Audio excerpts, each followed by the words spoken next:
నమస్కారం వార్తలకు స్వాగతం. ముందుగా ముఖ్యాంశాలు. కాంగ్రెస్ మంత్రులు ప్రెస్ మీట్, పలు అంశాలపై వివరణ.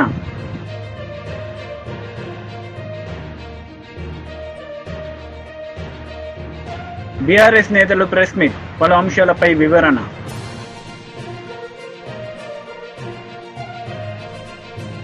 కాంగ్రెస్ నేతలు మీడియా సమావేశం నిర్వహించారు. ఈ సందర్భంగా పలు అంశాలపై వారు మాట్లాడారు. 4 గోడల మధ్య గత ప్రభుత్వ త్వరలో తీసుకున్న నిర్ణయాలను కాదని ప్రజల మధ్యలోకి కొత్త రెవెన్యూ చట్టాన్ని 2వ తారీఖు సాయంత్రం ప్రజల ముందుకు పెట్టాం.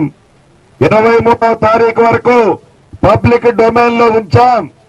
ఏదైతే సూచనలు సలహాలు మేధావులు ఇస్తారో, అనుభవజ్ఞులు ఇస్తారో, సామాన్యులు ఇస్తారో, ఆ ఇచ్చిన సూచనలన్నిటినీ రెవెన్యూ చట్టంలో సరైన ఉంటే సేకరించడానికి ఈ ప్రభుత్వం చిత్తశుద్ధితో ఉంది.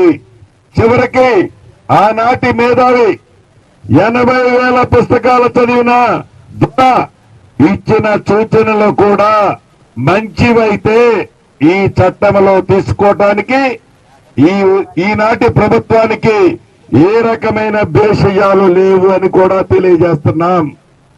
అంతేకాదు, 4 సంవత్సరాల క్రితం ఎల్ఆర్ఎస్ కార్యక్రమాన్ని ఆనాటి ప్రభుత్వం చేపట్టింది.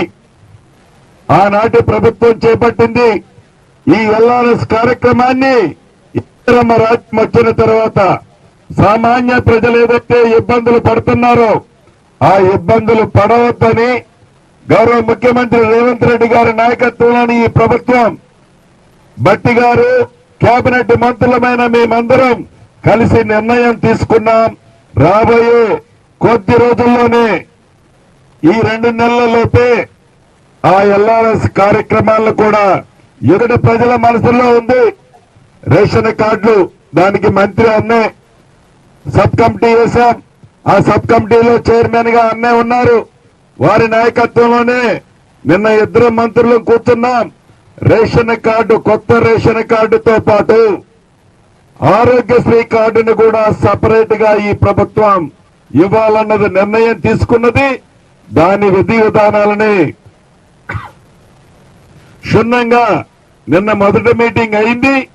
గౌరవ ఉత్తమ కుమార్ రెడ్డి గారి నాయకత్వంలో వాటి విధి విధానాలను కూడా అతి కొద్ది రోజుల్లోనే ఈ ప్రభుత్వం మీ ముందు ఉంచుద్ది. ఇక ఇందిరమ్మ ఇల్లు విషయానికి వచ్చాం. అన్న మాట ప్రకారం మొదటి విడతగా 4.5 లక్షల ఇళ్లు ఇస్తామని చెప్పాం. ఎన్ని ఇబ్బందులు ఉన్నా బరాబర్ ఈ 4.5 లక్షల ఇళ్లు మొదటి విడతగా తెలంగాణ రాష్ట్ర ప్రజలకి, పేదవాళ్లకి ఇవ్వటానికి ఈ ప్రభుత్వం ఈ నెల చివరిలోపే ఒక నిర్ణయాన్ని కూడా ప్రకటించి ముగ్గు పోసే కార్యక్రమాన్ని కూడా ఈ ప్రభుత్వం చేపట్టబోతుంది. చివరగా మీకు చెప్పుకున్నది ఒక్కటే, ఈ ప్రాజెక్టు విషయాలు తెలిసినొచ్చు, అయినా కొన్ని ముఖ్యమైన విషయాలు కూడా నేను డిపార్ట్మెంట్ ఇచ్చిన నోట్ కూడా మేము ముందు పెడతాను. సీతారామ ప్రాజెక్టు ప్రధాన కాలువ 104.40 కిలోమీటర్ వరకు 1 నుంచి 8 ప్యాకేజీలలో పనులు పూర్తయ్యాయి. ప్రధాన కాలువ 9.85 కిలోమీటర్ల వద్ద మారేళ్లపాడు ఎత్తిపోతుల ద్వారా పినపాక నియోజకవర్గం నందు 15,795 ఎకరాల ఆయకట్టుకి సాగునీరు అందుతుంది. దీని యందు కాలువల నిర్మాణం కొరకు 252 ఎకరాల భూసేకరణ కలుపుకొని మొత్తం అంచనా విలువ 115.71 కోట్లు. ఈ పనులు వేగవంతంగా చేపడుతున్నాము. ప్రధాన కాలువ 74 కిలోమీటర్ల వరకు ఆయకట్టు ప్యాకేజ్ 1 కింద 38,000 ఎకరాలకు నీటి సౌకర్యం కొరకు 663.49 కోట్లతో, భూసేకరణ కొరకేమో 165.8 కోట్లు, పనుల కోసం 497.69 కోట్లు పనులు చేపట్టడం జరుగుతుంది. దీని యందు కాలువల నిర్మాణం కొరకు 1,658 ఎకరాల భూసేకరణ అవసరం ఉంది. అందుకోసమే నేను జిల్లా ప్రజలకి రైతులకు కూడా నమస్కరించి విజ్ఞప్తి చేస్తున్నా. భూసేకరణను ల్యాండ్ ఎక్విజిషన్లో మీరు కోఆపరేట్ చేస్తే 2 ఏళ్లలో ఈ ప్రాజెక్టు పూర్తి చేసి ఉమ్మడి ఖమ్మం జిల్లాలో సుమారు 10 లక్షల ఎకరాల వరకు కొత్త ఆయకట్టుకి గోదావరి జిల్లా అందిస్తామని చెప్పి మనం చేస్తున్నాను. ప్రధాన కాలువ 74 నుండి 98 కిలోమీటర్ల మధ్యన ఆయకట్టు ప్యాకేజ్ 2 యందు కాలువ నిర్మాణం ద్వారా 34,000 ఎకరాలకు నీటి సౌకర్యం ఏర్పడుతుంది. భూసేకరణ 1,363 ఎకరాలు మరియు మొత్తం అంచనా విలువ 387 కోట్లు. భూసేకరణకి 136 కోట్లు, పనులకి 251 కోట్లు. మొత్తం టీడీపీ లీడర్ మీడియా సమావేశం నిర్వహించారు. ఈ సందర్భంగా పలు అంశాలపై ఆయన మాట్లాడారు. టైం లైన్లో మనం బాగానే ఉన్నట్టే, కానీ ఈరోజు మనం ఎంత పూర్తి చేసుకున్నాం? 36% పూర్తి చేసుకున్నాం. ఎందుకు ఈ మాట చెప్తున్నానంటే 6 నెలల ముందు మనం ఎలా కంప్లీట్ చేయగలం అన్న విశ్వాసం ఎక్కడ వస్తుందనంటే మనం 20% చేయాల్సినటువంటి పని ఈరోజు ఆగస్ట్ నెలకే 36% వరకు రీచ్ అయ్యాం. కాబట్టి ప్రాజెక్టుని ఖచ్చితంగా మనం 6 నెలల కంటే ముందే పూర్తి చేసేటటువంటి అవకాశాలు అన్ని రకాలుగా మనకున్నాయి. ప్రాజెక్టుకి సంబంధించి ఎర్త్ వర్క్స్ ఏవైతే ఉన్నాయో 97.3% గత నెలలో కంప్లీట్ అయితే ఈ నెల 2,52,000 క్యూబిక్ మీటర్ల తాలూకా వర్క్ జరిగిన తర్వాత 98%కి మూవ్ అయ్యాం. రన్వే తాలూకా వర్క్, ఏ ఎయిర్పోర్ట్కైనా రన్వే చాలా ముఖ్యమైనటువంటిది. రన్వే 32% గత నెల పూర్తయితే ఈ నెలకి 38.67% పూర్తి చేసుకున్నాం. ట్యాక్సీవే రన్వే పక్కన ఉన్నటువంటి ఇంకో రన్వే 16.7% క్రిందట నెల అయితే ఈ నెలకి 20.78% ఈ నెలకు పూర్తి చేసుకున్నాం. టెర్మినల్ బిల్డింగ్, ఎయిర్పోర్ట్లో మనకి ప్రధానంగా కనబడేది టెర్మినల్ బిల్డింగ్. మన చెక్ ఇన్ కానీ, అరైవల్స్ కానీ, డిపార్చర్స్ కానీ ఇవన్నీ కూడా అయ్యేది మనకి టెర్మినల్ బిల్డింగ్ నుంచే. అటువంటి టెర్మినల్ బిల్డింగ్ని 22.5% గత నెల మనం పూర్తి చేసుకుంటే ఈరోజు ఆర్సీసీ వర్క్ 4,635 క్యూబిక్ మీటర్లు జరిగింది. దానితో 27.28%కి టెర్మినల్ బిల్డింగ్ తాలూకా ప్రోగ్రెస్ని కూడా మనం చేరుకోవడం జరుగుతుంది. అలాగే మీరు అందరూ కూడా చూసుంటారు, ఒక పెద్ద టవర్ కనబడుతుంది, ఎయిర్ ట్రాఫిక్ కంట్రోల్ ఏటీసీ తాలూకా టవర్ ఏదైతే ఉందో అది కూడా గత నెల 25.58% జరిగితే ఇప్పటికీ 30.69%, ఇంకో 12 మీటర్ల హైట్ కూడా దాని తాలూకు కన్స్ట్రక్షన్ జరిగింది. పూర్తి శాతం దాన్ని ఎంతవరకు హైట్ చేరుకోవాలి అదంతా కూడా జరిగింది. దాంతోపాటు 30.69% ఏటీసీ తాలూకా పనులు కూడా ఈరోజు పూర్తి చేసుకున్నాం. ఇది కాకుండా అదనంగా చుట్టుపక్కల కొన్ని బిల్డింగ్స్ ఉన్నాయి, సబ్ స్టేషన్స్ కానీ, వాటర్ ట్రీట్మెంట్ ప్లాంట్ కానీ, లేకపోతే మిగిలిన అదనంగా ఎయిర్పోర్ట్కి సంబంధించినటువంటి ఏవైతే ఇతరత్ర బిల్డింగ్స్ ఉన్నాయో అవి కూడా సుమారు 12%, 6% నుంచి 12% గత నెలలో ప్రోగ్రెస్ ఈరోజు చేసుకోవడం జరుగుతుంది. అంటే ఏ వర్క్ మనం తీసుకున్నా, ఏ శాఖ మనం తీసుకున్న ఎయిర్పోర్ట్ తాలూకుది అన్నీ కూడా మనం అనుకున్నటువంటి టైం కంటే ఎక్కువ స్పీడ్ మీదే ఈరోజు జిఎంఆర్ కానీ, ఎల్ఎన్టీ సంస్థ కానీ మన లక్ష్యానికి అనుగుణంగా వాళ్ళు కూడా పనిచేస్తూ ఈరోజు ముందుకు నడిపించడం జరుగుతుంది. సో వాళ్ళకు కూడా అభినందిస్తున్నాను, ఎందుకంటే చాలా సాటిస్ఫాక్టరీగా ఈరోజు కార్యక్రమాలన్నీ కూడా చేశారు. కాబట్టి ఇక్కడ పనిచేసినటువంటి వారందరికీ కూడా హృదయపూర్వకంగా అభినందనలు కూడా నేను తెలియజేస్తున్నాను. ఇంకో ఛాలెంజ్ ఏంటంటే ఈ నెల ముఖ్యంగా జూన్, జూలై, ఆగస్టు నెలలో మనకి మాన్సూన్ కూడా వస్తుంది. ఈ లాస్ట్ 1 మంత్లో జూలై 11 నుంచి ఆగస్టు 11 వరకు మనకి అట్లీస్ట్ ఒక వారం రోజులు ఎక్సెసివ్ రెయిన్ కూడా ఉండింది. ఎక్సెసివ్ రెయిన్లో అసలు ఏ పని కూడా మనం చేయలేం. కానీ అలాంటప్పుడు కూడా క్రియేటివ్గా ఆలోచించుకొని ఆ ఎక్సెసివ్ రెయిన్ ఉన్నటువంటి టైంలో బయట వర్క్స్ అన్నీ కూడా ఆపి టెర్మినల్ బిల్డింగ్లో ఇంటర్నల్గా ఏవైతే వర్క్స్ చేయగలమో దాని మీద దృష్టి పెట్టి ప్రోగ్రెస్ అక్కడ కూడా నడిపించారు. అంటే లక్ష్యం ఎక్కడ కూడా మిస్ అవ్వకూడదు అన్నటువంటి ఆలోచన. ఈరోజు చంద్రబాబు నాయుడు గారు ఆ రోజు రావడం, అందరితో చర్చించడం, అందరికీ కూడా మోటివేట్ చేయడం, ఉత్తరాంధ్ర ప్రాంతం ఈ యొక్క ప్రభుత్వానికి ఎంత ఇంపార్టెంటో ఆ రోజు చెప్పారు. అది మా అందరికీ కూడా, అంటే ఆయన 78 నుంచి రాజకీయాల్లో ఉన్నారు. మేము ఈరోజు 3వసారి నేను కూడా ఎంపీగా పోటీ చేసి శ్రీకాకుళం నుంచి గెలవడం జరుగుతుంది. మా ఇన్ని సంవత్సరాల రాజకీయంలో ఉత్తరాంధ్ర ప్రాంతం నుంచి ఎన్డీఏ ప్రభుత్వానికి అలాగే తెలుగుదేశం పార్టీకి ఇంత పెద్ద ఎత్తున గెలుపు మేము ఎప్పుడు కూడా చూడలేదు. అంత విశ్వాసంగా ఈ ఉత్తరాంధ్ర ప్రాంతం ఒక నమ్మకం పెట్టుకొని మాకు గెలిపించిన తర్వాత అదే రకంగా మేము కూడా పనులు చేసి ఉత్తరాంధ్రని ముందుండి నిలబెట్టాలని చెప్పి చంద్రబాబు నాయుడు గారు స్పష్టంగా తెలియజేయడం జరిగింది. బీఆర్ఎస్ లీడర్ మీడియా సమావేశం నిర్వహించారు. ఈ సందర్భంగా పలు అంశాలపై ఆయన మాట్లాడారు. పీరియడ్లోనే 6 లక్షల ఉద్యోగాలు వచ్చినాయి. వీరి ప్రభుత్వం వీరు రాగానే తగ్గిపోయింది. ఒకటే సంవత్సరం 1,20,000 ఉద్యోగాలు మేము ఉన్నప్పుడు వస్తే వీళ్ళు వచ్చిన తర్వాత 40,000కి పడిపోయింది. వీరి ఘనకార్యం ఇదంతా. కాబట్టి ఈరోజు కాంగ్రెస్ హయాంలో అన్నీ కూడా దిగజారిపోతా ఉన్నాయి, రోజు పడిపోతూ ఉన్నాయి. మరి నిన్ననే స్టేట్మెంట్ చూసినాం. అమరరాజా వాళ్ళు నేను సోషల్ మీడియాలో చూసిన స్టేట్మెంట్, పేపర్లో కూడా చూసిన. మేము ఇక్కడ నుంచి మాకు తగిన ప్రోత్సాహాలు అందకపోతే ఇక్కడ నుంచి తరలిపోతాం, ఇక్కడ నుంచి వెళ్ళిపోతామని చెప్పి ఓపెన్ స్టేట్మెంట్ ఇచ్చినారు. మీరు అమెరికా పోయి కొత్త పెట్టుబడులు ఏమో కానీ ఉన్న పెట్టుబడులు పోకుండా చూసుకోవాల్సిన బాధ్యత ప్రభుత్వం పైన ఉన్నది.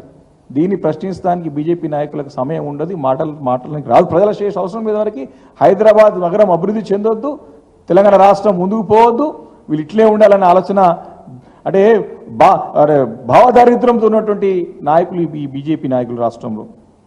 ఈరోజు 10 నెలల కాంగ్రెస్ పాలనలో మరి ఎన్నో ఇలాంటి అనేక సమస్యలు, ప్రజా సమస్యల పట్ల అనేక రకమైన పోరాటాలు ప్రతి దగ్గర జరుగుతూ ఉన్నాయి. ఎందుకు ఈ కేంద్ర మంత్రి కేంద్ర మంత్రి అవుతున్నారు బండి సంజయ్ గారికి దీనిపైన ప్రశ్నించడానికి సమయం దొరుకుతలేదా? అంత బిజీ ఉన్నారా ఢిల్లీలో వాళ్ళు? నిన్న మహబూబ్ నగర్లో కొడంగల్ నుంచి వచ్చి మా భూములు లాక్కుంటా ఉన్నారు, మమ్మల్ని ఇబ్బంది పెడతా ఉన్నారు, హైదరాబాద్ నగరానికి వచ్చి మాత్రం మొరబెట్టుకుంటా ఉన్నారు. ఈరోజు ఎక్కడ పోయినరు వీళ్ళు? మా ప్రభుత్వ హయాంలో ఏ చిన్న సమస్య వచ్చినా సరే ఎగిరెగిరి పడి మీద పడి కొట్లాడినటువంటి నాయకులు ఈరోజు ఎందుకు మాట్లాడతలేరు, ఎందుకు మూగపోయినారని ప్రశ్నిస్తూ ఉన్నాం. ఈరోజు ఎంత బాధాకరమైన విషయం అంటే ఈరోజు ఇక్కడ ఉన్నటువంటి ఇప్పుడు సహాయ మంత్రి గారు, కేంద్ర హోంశాఖ సహాయ మంత్రి గారు ముఖ్యమంత్రి గారికి సహాయ మంత్రిగా మారిపోయినారు. ఆయన కేంద్ర హోంశాఖ సహాయ మంత్రి కాదు, ముఖ్యమంత్రి రేవంత్ రెడ్డి గారికి సహాయ మంత్రిగా మారిపోయినాడు. కోవట్గా పనిచేస్తున్నట్టు స్పష్టంగా అర్థమవుతోంది రేవంత్ రెడ్డి గారికి. ఎంత ఘోరమైన పరిస్థితి అంటే రేవంత్ రెడ్డి గారు ముఖ్యమంత్రి హోదాలో అమెరికాలో పోయిన తర్వాత వారి తమ్ముడితో ఉన్నటువంటి కంపెనీతోని డైరెక్ట్గా అగ్రిమెంట్ చేసుకుంటా ఉంటే ఒక హోదాలో ఉన్నటువంటి బండి సంజయ్ గారు, అది కూడా కేంద్ర హోంశాఖ సహాయ మంత్రిగా ఉన్నటువంటి వీరు దాన్ని సమర్థిస్తారు. అసలు రాజ్యాంగం గురించి వీరికి ఏమైనా ఐడియా ఉందా? It clearly comes under office of profit. చాలా స్పష్టంగా ఆఫీస్ ఆఫ్ ప్రాఫిట్ కిందకు వస్తుంది. దీనిపైన కేంద్ర సహాయ మంత్రిగా ఉన్నటువంటి బండి సంజయ్ గారు మాట్లాడిన మాటలని డైరెక్ట్గా మేము ప్రధానమంత్రి గారికి, కేంద్ర హోంశాఖ మంత్రికి లెటర్ రాయబోతా ఉన్నాం, లెటర్ రాస్తాం. దీన్ని సమర్థిస్తారా కేంద్ర ప్రభుత్వం? దీన్ని ప్రోత్సహిస్తారా? ఆఫీస్ ఆఫ్ ప్రాఫిట్ ని సమర్థిస్తారా? మీ కేంద్ర మంత్రి హోదాలో ఉన్నటువంటి వీరు మాట్లాడుతూ ఉన్నారు. దీని ప్రభుత్వం ఒప్పుకుంటుందని చెప్పి ప్రశ్నిస్తాం. తప్పకుండా దీనిపైన సమాధానం కావాలి బీఆర్ఎస్ పార్టీకి, తెలంగాణ ప్రజలకి. చాలా స్పష్టంగా ఆఫీస్ ఆఫ్ ప్రాఫిట్ కిందకి వస్తుంది. మనం తీసుకునేటప్పుడు చెప్తాం రాగ ద్వేషాలకు మనం విరుద్ధంగా పనిచేయమని చెప్పేసి. ఈరోజు చాలా స్పష్టంగా it clearly comes under office of profit. ఎన్నో ఇటువంటివైనా అట్లా అగ్రిమెంట్ అయిన సందర్భం అనేక సందర్భాలు కేసులు అయినాయి. దీన్ని సమర్థిస్తారు, అది కూడా ఒక హోదాలో ఉన్నటువంటి వ్యక్తి. దీనిపైన తప్పకుండా స్పష్టంగా మేము సమాధానం రాబట్టడానికి మేము సిద్ధంగా ఉన్నాం. దీనిపైన క్లారిటీ కావాలి. వారు హోదాలో ఉండి ప్రభుత్వం నుంచి మాట్లాడారు కాబట్టి కేంద్ర ప్రభుత్వం దీన్ని సమర్థిస్తుందా, కేంద్ర ప్రభుత్వం దీన్ని ప్రోత్సహిస్తుందా, ఏమైనా రాజ్యాంగంలో మార్పులు చేయబోతుందా, చేసుకోవచ్చా, వ్యాపారాలు చేసుకోవచ్చా? ఇంత సిల్లీ, ఎంత చిన్న, ఎంత చాలా క్లారిటీ ఉన్న అంశం ఇది. తప్పుని సమర్థించడం. అందుకే వీరు సహాయం ముఖ్యమంత్రి గారికి కాంగ్రెస్ పార్టీ నాయకులంటే మాట్లాడారంటే తెలుగు మాట్లాడడం అనుకుని, ఈయన కేంద్ర మంత్రి హోదాలో ఉండి మాట్లాడడం అనేది మాత్రం ఈరోజు రాజ్యాంగ విరుద్ధం. వారి పదవికి వారు మోసం చేస్తున్నట్టు, వారి పదవికి వారు దిగజారినట్టు. కాబట్టి దీన్ని చాలా తీవ్రంగా మేము పరిగణిస్తున్న సంగతిని సందర్భంగా మనవి చేస్తా ఉన్నాను. ఈరోజు అంతా బీజేపీ లీడర్ మీడియా సమావేశం నిర్వహించారు. ఈ సందర్భంగా పలు అంశాలపై ఆయన మాట్లాడారు. ఆమె నిండు చూలాలు, నిండు గర్భిణి. అక్కడి నుంచి గవర్నమెంట్ ఆసుపత్రికి, ప్రాథమిక ఆరోగ్య కేంద్రాన్ని చేరుకోవడానికి 2 గంటలు నడవాల్సి వచ్చింది. ఎందుకు నడవాల్సి వచ్చిందంటే రహదారి సౌకర్యం లేక. 108 వాహనం, అంబులెన్స్ వాహనం వాగు వరకే వస్తుందనంటే వాగు దాటాలంటే 2 కిలోమీటర్లు నడవాలి. ఆ నడిచే క్రమంలో ప్రసవం, ఆసుపత్రిలో జరగాల్సిన ప్రసవం ఆ వాగొడ్డుకు ఆ ఇసుకలోనే జరిగింది. పర్యవసానంగా ఆ పుట్టిన శిశువు మృతి చెందడం జరిగింది. అప్పుడు ఆ గిరిజన మహిళను తీసుకువెళ్ళి మన మంచిర్యాల అక్కడి నుంచి 100 కిలోమీటర్ల దూరంలోని మంచిర్యాలలోని హాస్పిటల్లో అడ్మిట్ చేసి తర్వాత చికిత్స చేశారు. గిరిజనుల పరిస్థితి ఇట్లా ఉంటే వీళ్ళు వేడుకలు పండుగలు పబ్బాలు చేసుకొని సంకలు గుద్దుకోగానే సరిపోదు అనే విషయాన్ని మనం ఇంకా గుర్తించాల్సిన అవసరం ఉన్నది. కాంగ్రెస్ ఎప్పుడు చెప్తుంది దళితుల ఆదివాసుల పార్టీ మాది అని. ఇవాళ ఏమైంది? ప్రపంచ ఆదివాసీ దినోత్సవం రోజు ఒక ఆదివాసీ మహిళ ప్రసవ వేదన పడుతూ 2 కిలోమీటర్లు నడవాల్సిన పరిస్థితి ఎందుకు వచ్చింది? ఆ శిశువు ఎందుకు మరణించాల్సి వచ్చిందనేది ఒకసారి ప్రశ్నించుకోవాల్సిన అవసరం ఉన్నది. ఇది ప్రభుత్వాన్ని నేను అడుగుతున్న సూటి ప్రశ్న. ప్రపంచ ఆదివాసీ దినోత్సవం యొక్క వాస్తవాలు ఈ విధంగా ఉన్నాయని తెలియపే ప్రయత్నమే ఇది అనే విషయం మీకు తెలియజేస్తున్నా. పురిటి నొప్పులతోటి 2 కిలోమీటర్లు నడిచింది ఆ నిండు గర్భిణి, కడుపులో కవలలతో గర్భిణి నరకయాత్ర, వాగు దాటి 108 ఎక్కే లోపే ప్రసవం, మార్గ మధ్యంలోనే మృతి చెందిన శిశువు. ఆసిఫాబాద్ జిల్లాలో ఓ గిరిజన తల్లి వేదన, పురిటి నొప్పులతో వాగు దాటుతున్న నిండు గర్భిణి. ఇది వాస్తవ పరిస్థితి. అది వెలుగులో మీ కాంగ్రెస్ నాయకుని వెలుగు పత్రికే ఇది. వాస్తవాలైతే మీరు అంగీకరించాల్సిందే, ఎవరో వేరే ఫేక్ డాక్యుమెంట్ అయితే కానే కాదు. ఇవాళ నిండు గర్భిణికి నరకయాత్రని అని ఈనాడు దారి లేక 1.5 కిలోమీటర్ నడిచిన, ఒక 1.5 కిలోమీటర్ నడిచిన నిండు చూలాలు, వాగు దాటగానే ఒడ్డున ప్రసవం, శిశువు మృతి. ఇది వాస్తవ పరిస్థితి. ఆసిఫాబాద్ జిల్లాలో ప్రసవ వేదన పడుతున్న గిరిజన మహిళల పరిస్థితి కడు దయనీయంగా ఉన్నది. ఆసుపత్రిలో మినిమం ఫెసిలిటీస్ లేవు, అటువైపు రోడ్డు సౌకర్యం లేక గర్భిణీ స్త్రీలు నడవాల్సిన పరిస్థితి. ఇది ఒక్కటే కాదు, మీకు ఇంకా చెప్తా. ఇవాళ సిర్పూర్ టీ మండలం, అదే జిల్లా, గిరిజన నాయకుడు కుమ్రంభీం పేరు పెట్టుకున్న జిల్లాలో సిర్పూర్ టీ మండలంలోని చీలపల్లె గ్రామానికి చెందిన, లింబుగూడ గ్రామానికి చెందిన గిరిజన మహిళ వెడ్మం మనీషా అనే గర్భిణి ఈ ఆరోగ్యం బాగలేకపోవడంతో ఆసుపత్రికి తరలించే క్రమంలో డోలీ కట్టి కాగజ్నగర్ ఆసుపత్రిలో చేర్పించారు. అక్కడ మెరుగైన వైద్య సేవల నిమిత్తం నిర్మల్ ఆసుపత్రికి తరలించారు. అక్కడి నుంచి పరిస్థితి విషమించడంతో వరంగల్లోని ఎంజీఎం ఆసుపత్రికి తరలించారు. ఆ వరంగల్ ఆసుపత్రిలో చికిత్స పొందుతూ ఆమె మృతి చెందింది. ఈమెకు 1 ఏడాది క్రితం వివాహం జరిగింది. ఇది గిరిజన మహిళల పరిస్థితి. అదే గిరిజన మహిళల పరిస్థితి చూడండి. వీళ్ళకి టిఫా స్కాన్స్ ఉంటాయి, గర్భిణీ స్త్రీలకు బ్లడ్ టెస్టులు ఉంటాయి. ప్రతి ట్రైమిస్టర్లో అంటే 3 నెలలకు ఒకసారి చికిత్స. బీఆర్ఎస్ లీడర్ మీడియా సమావేశం నిర్వహించారు. ఈ సందర్భంగా పలు అంశాలపై ఆయన మాట్లాడారు. ఆధారాలుంటే ఓ కేసు పెట్టి నీ శాఖతో దర్యాప్తు చేయి. రేవంత్ రెడ్డి మీద నమ్మకం ఎందుకు? ఇలా కాంగ్రెసు బీజేపీ కలిసి ఈ రాష్ట్రంలో పనిచేస్తున్నాయి. కిషన్ రెడ్డికి, రేవంత్ రెడ్డికి, బండి సంజయ్కి పూర్తి స్థాయి అవగాహన ఉంది. ఈ అవగాహనతోటి, కుట్రతోటి ఇలా బీఆర్ఎస్ని బలహీనపరిచేటటువంటి ఒక ప్రయత్నం జరుగుతుందనే దానికి ఇది మరొక ఉదాహరణ. ఇది పిచ్చితనం కాకపోతే ఏంది? లార్జ్ స్కేల్ కరప్షన్ అయింది, అవినీతి చేసినారు. నీకు చేతనైతే సంబంధిత సంస్థలకు ఫిర్యాదు కేసు పెట్టి దర్యాప్తు చేయించు. అరెస్ట్ చేయించడం మాట్లాడడం అనేది బుద్ధిలేనితనం. నేను ఒక కేంద్ర మంత్రి చెప్తా ఉన్నా, దేనికి అరెస్ట్ చేయాలనో ఒక చర్చ పెడదాం రా. నీ దగ్గర ఏమైనా సమాచారం ఉంటే బహిరంగంగా మీడియా ముందు చెప్పు, మేము వస్తాం, మాట్లాడతాం.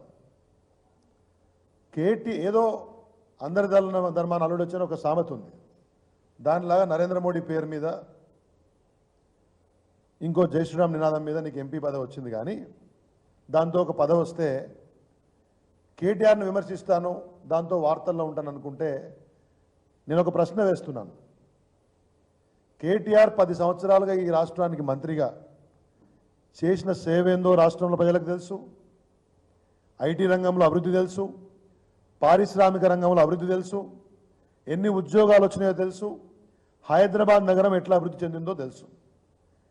కేటీఆర్ అనేటటువంటి ఆయన కాలి గోటికైనా నువ్వు సరిపోతావా? అనే విషయాన్ని వాళ్ళ బండి సంజయ్ ప్రశ్నించుకోవాలి. మీ తెలివి తక్కువ మాటలు చూసి జనం నవ్వుకుంటున్నారు.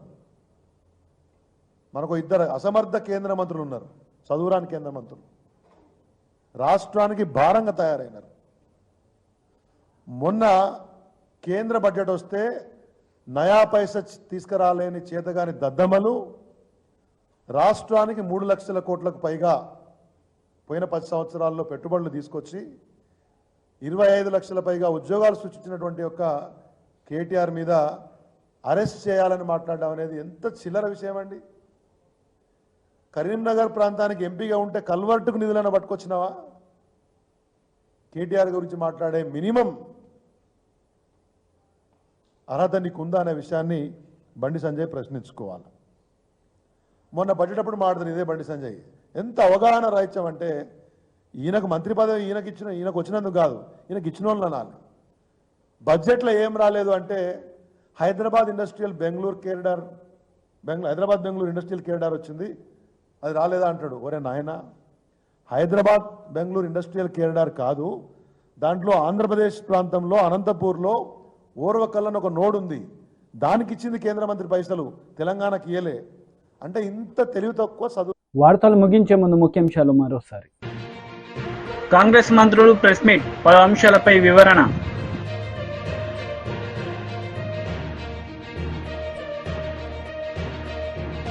బీఆర్ఎస్ నేతలు ప్రెస్ మీట్, పలు అంశాలపై వివరణ.